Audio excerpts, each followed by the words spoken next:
Hi అండి, అందరికీ నమస్తే. Welcome to Vinesh authentic food.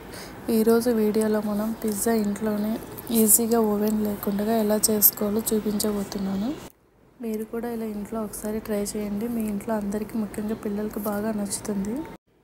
ముందుగా బౌల్లో 1 కప్పు గోరువెచ్చని వాటర్ వేసుకోవాలి. తర్వాత 2.5 టీ స్పూన్ల ఇన్స్టెంట్ డ్రై ఈస్ట్ వేసుకోవాలి. ఇన్స్టెంట్ డ్రై ఈస్ట్ ఈజీగా మనకు సూపర్ మార్కెట్లో దొరుకుతుందండి. ఇప్పుడు 4 teaspoon sugar, 1 teaspoon మైదా వేసి కలిపి ఈస్ట్ని పొంగనివ్వాలి.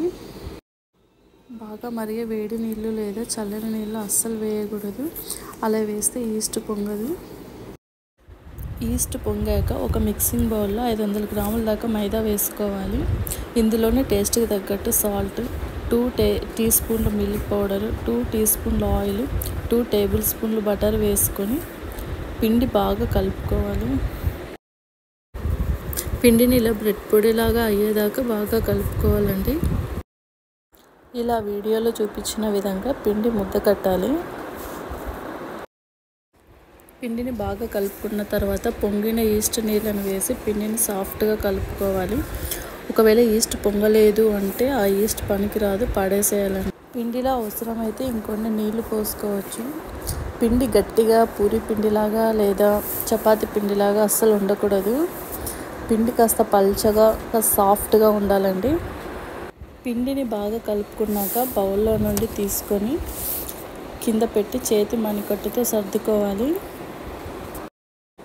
తర్వాత ఒక చేతి మణికట్టుతో పిండిని పట్టుకొని మరో చేతి మణికట్టుతో పిండిని బాగా అదుముకోవాలి.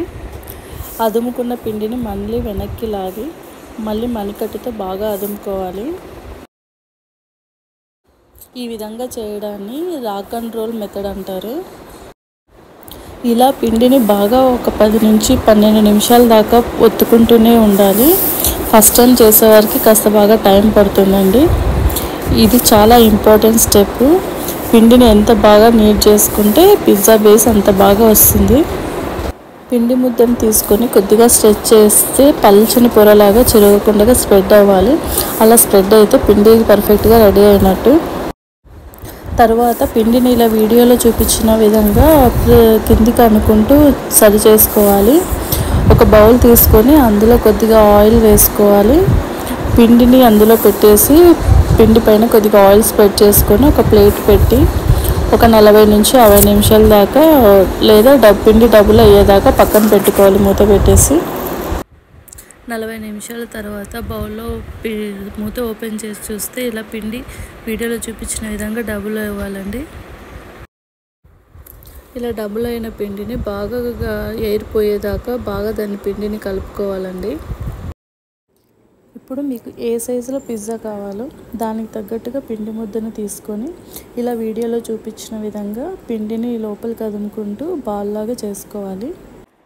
తర్వాత కింద పొడి పిండిని వేసుకుంటూ పిండి ముద్దను ఈవెన్గా చపాతీ కర్రతో ఈవెన్గా అంటే ఒక చోట ఎక్కువ కాకుండా ఒక చోట తక్కువ కాకుండా సమానంగా స్ప్రెడ్ చేసుకోవాలి. ఒక 1/2 ఇంచ్ మందం ఉండేలాగా పిజ్జా బేస్ రోల్ చేసుకోవాలి. మనం ఏ ప్లేట్లో అయితే పిజ్జా చేసుకోవాలనుకుంటున్నామో ఆ ప్లేట్ని పిజ్జా బేస్ పైన పెట్టి రౌండ్గా కట్ చేసుకోవాలి. సైడ్కి ఉన్న ఎక్స్ట్రా పిండిని అంతా తీసి పక్కన పెట్టుకొని మిగతా పిండిలో కలిపేసుకోవాలి. ఇప్పుడు పిజ్జా బేస్ని రౌండ్గా కట్ చేసుకున్నాక ఎండింగ్ అంతా ట్విస్ట్ చేసుకొని ప్రెస్ చేసుకోవాలండి. అవసరమైతే తడి చేసుకొని ఇలా వీడియోలో చూపించిన విధంగా ప్రెస్ చేసుకోవాలి. ఇలా ట్విస్ట్ చేసుకున్నాక పిజ్జా బేస్కి ఫోర్క్తో అన్ని హోల్స్ పెట్టుకోవాలి. తర్వాత ప్లేట్కి ఆయిల్ అప్లై చేసుకొని పిజ్జా బేస్ని ప్లేట్లో రౌండ్గా అడ్జస్ట్ చేసుకోవాలి. తర్వాత ప్లేట్ని ఒక క్లాత్తో కవర్ చేసేసి ఒక 10 to 15 మినిట్స్ పక్కన పెట్టుకోవాలి. 15 నిమిషాల తర్వాత క్లాత్ తీసేసి ఒక టేబుల్ స్పూన్ పిజ్జా సాస్, ఒక table spoon tomato ketchup pizza base పైన స్ప్రెడ్ చేసుకోవాలి. మీ దగ్గర కనుక పిజ్జా సాస్ లేకపోతే ఒక టేబుల్ స్పూన్ చిల్లీ సాస్, ఒక టేబుల్ స్పూన్ కెచప్ అప్లై చేసుకోవచ్చు. కానీ పిజ్జా టేస్ట్ రావాలంటే మాత్రం ఖచ్చితంగా పిజ్జా సాస్ వేయాలండి. ఇప్పుడు మీకు నచ్చిన వెజిటేబుల్స్ చిన్నగా కట్ చేసుకొని పిజ్జా బేస్ పైన పెట్టుకోవాలండి. మెయిన్గా ఆనియన్, టమాటా, క్యాప్సికమ్ ఉంటే సరిపోతుంది. మీకు కావాలంటే ఆలివ్, ఎల్లో క్యాప్సికమ్, మష్రూమ్ కూడా పెట్టుకోవచ్చు. నేనైతే ఇక్కడ క్యాప్సికమ్, ఆనియన్, టమాటా స్వీట్ కార్న్ పెట్టుకుంటున్నాను. తర్వాత చీజ్ ఈవెన్గా అంతా స్ప్రెడ్ చేసుకోవాలి.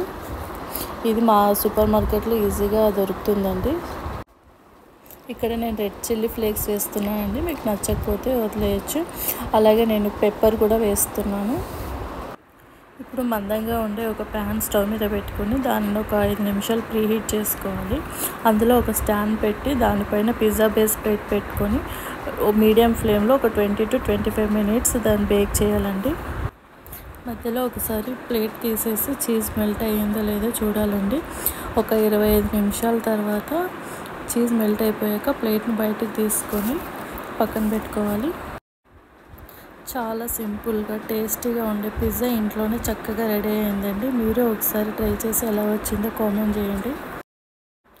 Please like, share, subscribe for more videos. Thank you for watching.